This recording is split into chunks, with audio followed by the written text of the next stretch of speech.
etmək istəyirik. Məhz vurğulamaq istəyirik ki, Nikol Paşinyanla Prezident İlham Əliyev arasında görüş oldu və görüşün detalları təqdim edilir və yenilənən məlumatımız var, onu diqqətə çatdıraq. Belə ki, oktyabrın 2-də Kopenhagendə Azərbaycan Respublikasının Prezidenti İlham Əliyevin Ermənistan Respublikasının Baş naziri Nikol Paşinyanla görüşü olub və görüşdə tərəflər Amerika Birləşmiş Ştatları Prezidenti Donald Trump'un təşəbbüsü ilə keçirilən Vaşinqton sülh samitində əldə olunan razılaşmaların əhəmiyyətinin vurğulayıblar. Onlar Ermənistan və Azərbaycan arasında sülhün daha da möhkəmləndirilməsi istiqamətində səy göstərməyə hazır olduqlarını bir daha təsdiq ediblər. Azərbaycan Prezidenti və Ermənistanın baş naziri regionda nəqliyyat kommunikasiyalarının faydalılığını vurğulayıblar. Azərbaycan ərazisində infrastrukturun inkişafı ilə bağlı cari işlərin gedişatı və Ermənistan ərazisində TRIP layihəsini müzakirə ediblər. Vaşinqton bəyannaməsinin icrası ilə bağlı fikir mübadiləsi aparıblar. Həmçinin tərəflər bu xüsusda ATƏT Minsk qrupunun prosesin və onunla əlaqəli strukturların ləğv olunması ilə bağlı yekdiliklə qəbul edilən qərarı alqışlayıblar. Görüşdə tərəflər etimad quruculuğu, tədbirlərin bundan sonra da həyata keçirilməsinin vacibliyini vurğulayıb və təmasları davam etdirmək barədə razılığa gəliblər. Bir daha qeyd edək ki, artıq bəlli oldu ki, Nikol Paşinyan və Prezident İlham Əliyev arasında hansı məsələlər müzakirə olunub. Burada məhz kommunikasiyaların açılması, TRIP layihəsi müzakirə olunub. Eyni zamanda Vaşinqton bəyannaməsinin icrası ilə bağlı fikir mübadiləsi aparılıb. Eyni zamanda digər tərəfdən ATƏT Minsk prosesi və onunla əlaqəli strukturların ləğv olunması alqışlanıb, etimad quruculuğu üzərində də danışılıb. Başqa bir açıqlama isə Viktor Orbandan gəlib. Orban Azərbaycanla bağlı nə deyir? Deyir ki, Azərbaycan Avropa İttifaqının qızıl ehtiyatıdır. Məhz bunu Brüsseldə Macarıstanın baş naziri Viktor Orban Avropa Siyasi Birliyinin sammitindən əvvəl bildirib. Azərbaycan Avropa İttifaqının qızıl ehtiyatıdır. Çünki bizim enerji ilə bağlı bir çox çətinliklərimiz var. Siz isə çox zənginsiniz və Avropa İttifaqı ilə əməkdaşlıq edirsiniz. Sabit və yaxşı rəhbərliyiniz var. Ona görə də Azərbaycan Avropa İttifaqı üçün qızıl ehtiyatdır deyə Orban bildirib. Dəyərli izləyicilər, hələ ki gələn xəbərlər bundan ibarətdir. Çatdırdıq, danışacağıq, amma yenilənən məlumatları da qeyd edirik və müzakirələrimizə davam etmək istəyirik bu məqamda. Çünki gələn xəbərlərin həmçinin təhlilə ehtiyacı var. Studiyamızın qonağı Milli Məclisin üzvü Sevil Mikailova ilə danışacağıq və Sevil xanımı masamızın ətrafına dəvət edirik. Sevil xanım, xoş gəlmişsiniz, xoş gördük sizə. Xoş gördük. İlk olaraq görüşlə bağlı detallar təqdim edildi. Elə son dəqiqə təqdim etdik bu detalları da fikirlərinizi almaq istəyirəm. Bir çox istiqamətlər var. Burada həm kommunikasiyalar, TRIP marşrutundan bağlı danışılır, həm etimad quruculuğu, həm Vaşinqtondakı bəyannamələrin davam etdirilməsi icrasının, həmçinin Minsklə bağlı məsələlər danışılıb. Əlbəttə ki, məsələ çoxdur. Hardan başlamaq istəyirsiniz? İlk oradan başlayaq, daha sonra detallara keçid edək. Düşünürəm ki, danışıqlar prosesi gözlədiyimiz kimi özünün konstruktiv və implementasiya dövrünə daxil olubdur. Bu çox vacib məsələdir. Yəni bundan əvvəl əgər tərəflər arasında razılaşma prosesi gedirdisə, artıq sülh müqaviləsinin layihəsi paraflandıqdan sonra və Vaşinqtonda tərəflər arasında qarşılıqlı bəyannamə imzaladıqdan sonra artıq predmet məhz bu bəyannamədən irəli gələn məsələlərin irəli aparması və paraflanmış sülh müqaviləsinin layihəsi üzərindən gedir ki, yəni daha da proses tezləşdirilsin. Bu təmaslar niyə görə çox vacibdir? Biz əvvəllər əslində hər iki dövlətin başçısının birbaşa təmaslarının olmaması və kənardan gələn təzyiqlərin danışıqlar prosesinə nə qədər mənfi təsir göstərdiyini dəfələrlə qeyd etmişdik və dövlətimizin başçısı tərəfindən də bu bəyan edilirdi. Amma artıq Vaşinqton razılaşmasından sonra, yəni 8 avqust belə söyləyə bilərik ki, Azərbaycan və Ermənistan arasında 2020-ci il müharibəsindən sonra çox əsaslı bir dönüş nöqtəsi oldu və biz sülh prosesinin bundan sonra daha da sürətli şəkildə aparılmasına ümid edirdik. Amma artıq Kopenhagendə keçirilmiş görüş və bu ilk təmasdır Vaşinqton görüşündən sonra və bu ilk təmasda məhz predmetin artıq bundan əvvəl razılaşdırılmış bəyannamənin müddəaları üzərindən getməsi təbii ki, çox məmnunluq doğurur. Burada artıq kommunikasiyaların açılışı, yəni biz Zəngəzur dəhlizinin açılması ilə bağlı məsələnin nə qədər vacib olduğunu həmişə qarşı tərəfin diqqətinə çatdırmışıq. Amma çox təəssüf ilə qeyd edirik ki, bu məsələdə manipulyasiyalar, məsələnin bu və digər istiqamətlərə yozulması halları da baş verir də. Amma biz beynəlxalq zəmanət qazandırdıqdan sonra bu layihəyə, yəni onun Ermənistan daxilində olan hissəsini Ermənistanda TRIP adlandıracaqlar. Bu təbii ki, onların daxili işi kimi nəzərdən keçirilməlidir. Amma Azərbaycan üçün o Zəngəzur dəhlizidir və bizim ortaya qoyduğumuz layihə Azərbaycan ərazisində başlayır və Azərbaycan ərazisində də bitir. Və bu layihədən irəliyə gələn digər məsələlərin Azərbaycan öz üzərinə düşən tərəflərini təbii ki, həll edəcəkdir və Ermənistan da ev tapşırıqları verilib. Yəni onlar da məhz Zəngəzur dəhlizinin açılması ilə bağlı beynəlxalq öhdəlik götürmüşlər üzərlərinə və bunu da yerinə yetirməlidirlər. İkinci məsələ Minsk qrupunun buraxılması ilə bağlıdır. Bu da Vaşinqton görüşündə əldə olunmuş çox mühüm bir nailiyyətdir və sülh müqaviləsinin imzalanması üçün əsas şərtlərdən biri kimi çıxış eləyirdi.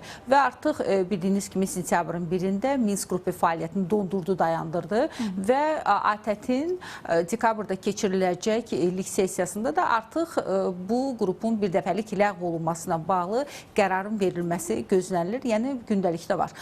Düşünürük ki, bu da artıq tarixə keçəcəkdir və hüquqi baxımdan irəliyə doğru çox əhəmiyyətli bir addımdır sülh müqaviləsinin imzalanması üçün. Sevil xanım, siz vurğuladınız ev tapşırığı məsələsi, konstitusiyanın dəyişdirilməsidir. Amma biz müzakirələrdə konstitusiya məsələsi ilə bağlı hansısa bir məqamı görmədik. O mənada ki, konstitusiya artıq Ermənistanın daxili işidir. Azərbaycan öz tələbini irəli sürüb deyənmi bunlar müzakirə edilmir? Çünki bu yaxınlarda məhz konstitusiya ilə bağlı Nikol Paşinyanın açıqlaması da bir qədər fikri qarışdır. O mənada ki, dedi, biz sülh kontekstində konstitusiyanın dəyişdirilməsini düşünmürük. Sizin fikriniz necədir? Yəni, bilirsinizmi, bu elə Zəngəzur dəhlizinin statusu ilə bağlı Nikol Paşinyanın ara-sıra səsləndirdiyi fikirlərə bənzəyir.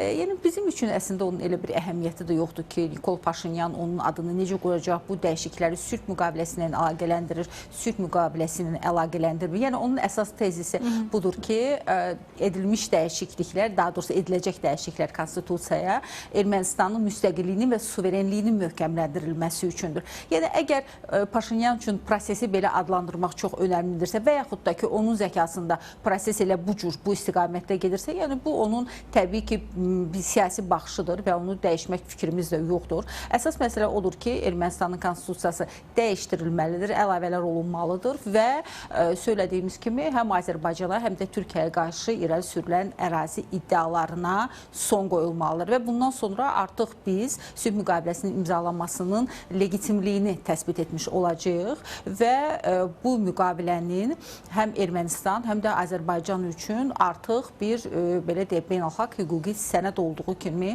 onu qəbul edəcəyik. Çünki əksi halda bildiyiniz kimi bu sənəd Ermənistanda həm də Konstitusiya Məhkəməsi tərəfindən də qəbul olunmalıdır və Konstitusiya Məhkəməsi bu sənədin Ermənistanın konstitusiyasına uyğun olub-olmamasına bağlı da qərar çıxarmalıdır və Paşinyan ara-sıra bu fikri səsləndirir ki, əgər Konstitusiya Məhkəməsi atılacaq irəliyə addımların konstitusiyaya uyğun gəlməməsinə bağlı qərar qəbul etsə, onda onlar konstitusiyaya dəyişikliklə bağlı yəni addımlar atmaq məcburiyyətində qalacaqlar. Yəni, yenə də bu Paşinyanın öz gedişləridir və düşünürük ki, nəticə etibarilə əgər sülh prosesini tormozlamayacaq addımlarla müşahidə olunacaqsa, yəni biz bunu qənaətbəxş hesab edə bilərik. Həmçinin də Azərbaycan-Ermənistan arasında artıq bundan sonra təmasların davam etdirilməsinə bağlı razılıq əldə olunur. Siz bayaq əslində vurğuladınız. Çox önəmlidir ki, ölkənin birbaşa təmasları, bundan öncəki sülh prosesində də biz bunu gördük ki, birbaşa təmaslar prosesi daha sürətli irəliyə aparır, nəinki digər vasitəçilərin olması. Amma hazırki məqamda birbaşa təmaslar həmçinin də sadəcə olaraq proseslərin cari icrası yox, cari proseslərin həmçinin etimad quruculuğu üçün çox önəmlidir, elə deyilmi? Mən də bir qədər istəyirəm bu istiqamətdə dəyərləndirmənizi alım. Çünki iki ölkə arasında yəni sülh bəyannaməsidir, trip marşrutudur, digər məsələ, amma həmçinin də 30 ildən çox dönəm, hətta Ermənistan ideologiyasına baxsaq, uzun illərdə onlarda böyük Ermənistan ideologiyası var. Nikol Paşinyan bunu dəyişməyə çalışırsa, bu birbaşa təmasların davam etdirilməsi və etimad quruculuğun həmçinin prosesə bir müsbət təsiri də var. Onu da dəyərləndirmənizi istəyirəm. Obyektiv yanaşsaq, sülh prosesinin özü kifayət qədər ağlı keçibdir. Yəni, mən 2020-ci ildən sonraki normallaşma prosesini nəzərdə tuturam ki, çünki Azərbaycan qalib tərəfdir, diktə edən tərəfdir, masa üzərində öz prinsiplərini qoyub, səsi kəsərlidir və biz dəfələrlə də bəyan etmişdik ki, əgər Ermənistan bizim şərtlərimiz daxilində sülh müqaviləsini imzalamayacaqsa, o zaman Azərbaycan da bu sənədi qəbul etməyəcək və heç bir zaman onun prinsiplərinə uyğun gəlməyən hər hansı bir sənədi legallaşdırmayacaqdır. Yəni, bu bizim təbii ki, belə deyək, ana xəttimiz və mövqeyimizdir. Amma Ermənistan cəmiyyəti bir qədər fərqlidir və biz əgər fikir versək ki, Ermənistanda baş vermiş 2018-ci il deməli, inqilabından sonra Nikol Paşinyanın hakimiyyətə gəlməsi ilə Ermənistanda rejim dəyişikliyi baş verdi və Ermənistanda artıq fərqli siyasi qüvvələr hakimiyyətə gəldi. Belə demək mümkünsə, siyasi establishmentin tamamilə dəyişməsi baş verdi. Məhz belə bir fonda təbii ki, bu cəmiyyətin də ümumilikdə dəyişilməsinə sirayət edən faktordur. Amma cəmiyyət özü müxtəlif kəsimlərdən ibarətdir. Yəni, onların heç də hamısının Nikol Paşinyanı dəstəklədiyini söyləyə bilmərik. Burada radikal müxalifət də var ki, onlar hakimiyyətdə idilər, indi müxalifətə keçiblər və onlar radikal müxalifəti təmsil edirlər. Parlamentdə də onlar var, baxmayaraq ki, çoxluq bəli vətəndaş müqaviləsi partiyasındadır, amma eyni zamanda digər fraksiyalar da var ki, Ermənistan parlamentində onlar təmsil olunurlar və onlar ara sıra hakim partiyaya qarşı öz təzyiqlərini artırırlar və əsaslı argument, belə deyək, dırnaqarası vətənpərvərlik, Ermənistan əraziləri, revanşist ruhu yüksəltmək və bununla da ideoloji xəttə bir növ, belə deyək, həssas qruplara təsir göstərərək öz sıralarını genişləndirmək. Yəni, əsas məqsədləri hər zaman bundan ibarət olmur. Və belə bir rəqabətli mühitdə, təbii ki, Paşinyan üçün qərarlar qəbul etmək də o qədər də bəsit deyil və ara sıra ictimai şuuru dəyişmək də çox vacibdir və siz çox doğru qeyd etdiniz ki, 30 illik bir konflikt tarixi var, amma 30 ildən də çox söyləməli ki, ötən əsrin əvvəllərindən də böyük Ermənistan mifi bir xülyası var idi ermənilər arasındakı.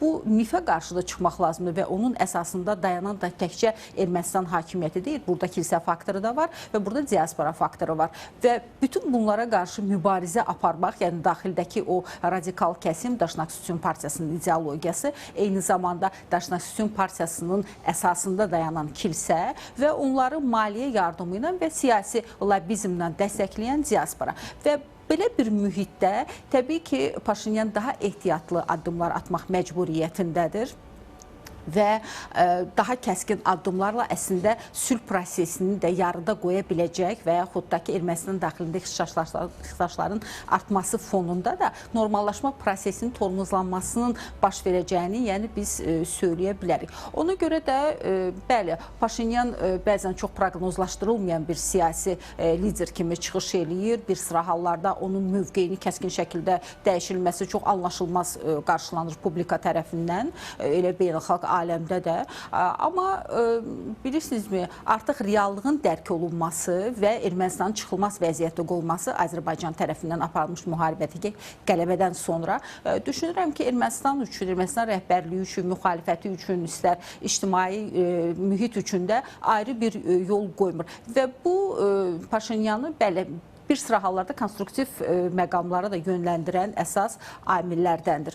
Və Vaşinqton görüşündə artıq əgər Nikol Paşinyan söylədi ki, mən düşünüb gəlmişəm, bu deməkdir ki, ölçüb biçib ölkədəki siyasi vəziyyəti və ümumilikdə qüvvələr balansını çox gözəl anlayır, ona görə də addımlarını atır.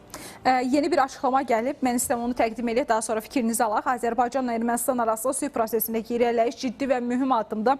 Bunu isə Albaniya Baş naziri Edi Rama Kopenhagendə Avropa Siyasi Birliyinin samiti başlamazdan əvvəl bilir. Bu ciddi məsələdir, çünki biz bunu gözləyirdik. Bu, hər iki dövlət başçısının böyük liderliyi, həmçinin ABŞ prezidentinin səyi sayəsində baş verir. Bu, böyük nailiyyətdir deyə Rama bildirib. Ramanın açıqlamasını təqdim etdi, amma Orbanın açıqlaması daha çox diqqət çəkirdi. Azərbaycan üçün önəmli bir, belə deyək, adımı deyək, önəmli bir açıqlama verdi. Qeyd elədi ki, Avropa İttifaqının hazırda enerjiyə ehtiyacı var. Azərbaycanda bununla zəngindir, siz bununla zənginsiniz dedi və ona görə qeyd etdi ki, Azərbaycan üçün, Avropa üçün Azərbaycan qızıl ehtiyatıdır. Bu mənada da təhlillərinizi istəyirəm. İndiki dünyadakı bu proseslər, Ukrayna və Rusiya gərginliyi, həmçinin Azərbaycanın enerji ilə bağlı olan dayanıqlığını nəzərə aldığımızda Avropa üçün bir qədər fərqli dəyərli olmuşuq, bir qədər daha çox dəyərli olmuşuq. Təmasları da görürük. Artıq ilkin təmaslarla onu deməyə əsas verir ki, Prezident İlham Əliyevlə görüşçü sıraya düzülüb Avropa liderləri. Dəyərləndirmənizi alaq bu istiqamətdə də. Ümumiyyətlə, Azərbaycan dünya üçün əhəmiyyətli bir ölkəyə çevrilibdir və ümumilikdə Avrasiyanın bugün mərkəzində dayanan Cənubi Qafqazın lider ölkəsi Azərbaycandır. Bu bir mənalıdır. Və biz sadəcə olaraq coğrafi məkan kimi əhəmiyyətli deyilik, eyni zamanda resursla zəngin bir ölkə olduğumuz üçün də çox, belə deyək, mühüm əhəmiyyət kəsb edirik.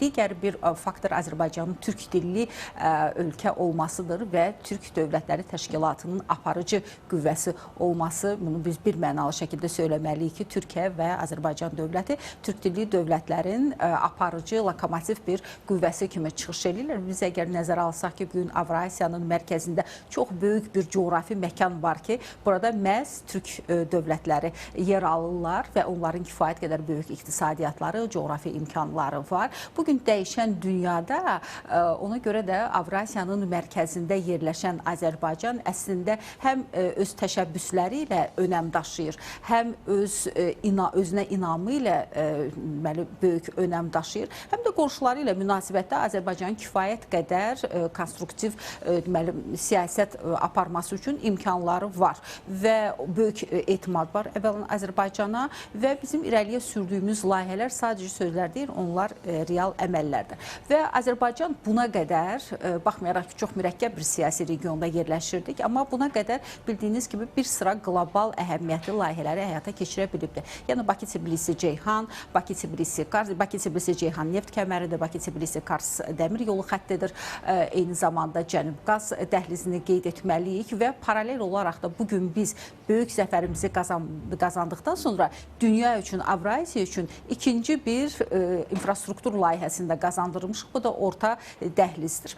Orta dəhliz Trans-Xəzər nəqliyyat infrastrukturunun mühüm bir hissəsi kimi çıxış edir. Və bugün Orbanın çıxışında Azərbaycanı qızıl ehtiyat ölkəsi adlandırılması təsadüfi deyildir. Bu təkcə Azərbaycanın ehtiyatlarına əsaslanan bir siyasət deyildir. Bəli, biz Cənub qaz dəhlizi ilə 16 milyard kubmetr qazın illik Avropa məkanına ötürülməsini təmin etmişik. Eyni zamanda burada Gürcüstan və Türkiyəni də qeyd etməliyik. Amma burada artıq söhbət böyük həcmlərdən və Mərkəzi Asiyanın Avropaya birləşdirilməsindən gedir ki, bu çox fərqli bir gəlişmədir. Həm dünyanın siyasi xəritəsində, həm də iqtisadi xəritəsində. Az əvvəl Şanxay Əməkdaşlıq Təşkilatının iclasında Azərbaycanla bağlı düşünürəm ki, lazımi fikirlər səsləndirildi. Niyə görə? Çünki Azərbaycan... Çox üzr istəyirəm. Məhz bu dəqiqələrdə Azərbaycan-Ermənistanla bağlı sülh gündəlik istiqamətində açıqlamalar gəlməkdə davam edir Avropa liderlərindən. Onların birini təqdim etmək istəyir. Avropa Baş katibi Alen Bersenin belə bir açıqlaması var. Məhz Azərbaycan-Ermənistan sülh gündəliyinə bağlı. Onu izləyək, daha sonra fikirlərinizi alaq. Sülhlə bağlı Azərbaycan və Ermənistan arasında atılan addımları yüksək qiymətləndirirəm. Hər iki ölkə Avropa Şurasının üzvüdür. Son günlərdə Strasburqda Ermənistanın baş naziri Nikol Paşinyanla görüşmək mənim üçün böyük şərəf və imtiyaz oldu. Ötən həftə New Yorkda, həmçinin dünən Azərbaycan prezidenti İlham Əliyevlə də danışıqlar apardım. Hesab edirəm ki, bu regionda sabitlik və sülh naminə çox mühüm irəliləyişdir. Bu, xalqların gələcəyi üçün yeni perspektivlər açır. Bu nailiyyətlər təkcə Cənubi Qafqaz üçün deyil, bütün Avropa qitəsi üçün böyük əhəmiyyət kəsb edir. Və Sevil xanım, artıq görürük ki, Avropa bu məsələni sadəcə Cənubi Qafqaz üçün, həmçinin Avropa üçün çox böyük, önəmli məsələ kimi qeyd edilir. Həmçinin hazırda nəzərə alsaq ki, Avropanın təhlükəsizliyi çox böyük sual altındadır. Təhlükəsizliklə bağlı müzakirələr bugün elə siyasi birliyin masasındakı ən önəmli məsələlərdən biridir. Məhz bu istiqamətdə də danışası olsa, Avropanın məhz özünün təhlükəsizliyi üçün Cənubi Qafqazdakı bu prosesləri də bir önəmli hesab etməsi nədən xəbər verir?